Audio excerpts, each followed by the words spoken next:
Welcome and thank you for stopping by. And for everyone that's subscribing and new people out there, I really appreciate you stopping by. And I hope you get something out of these videos and can pass on the wisdom and knowledge you know. We need to uplift each other.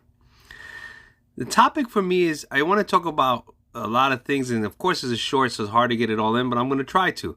I want to talk about symbology. I want to talk about chanting.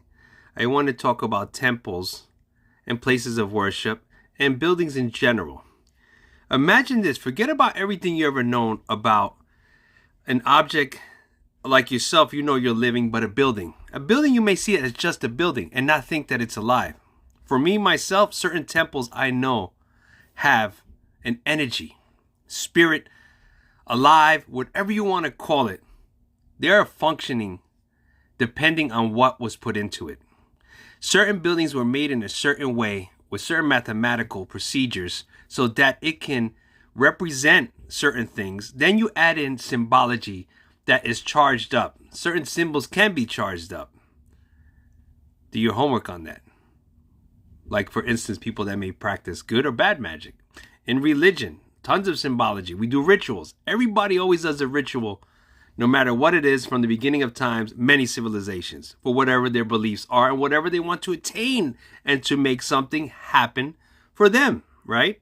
And even back in the day, they would give offerings to the gods.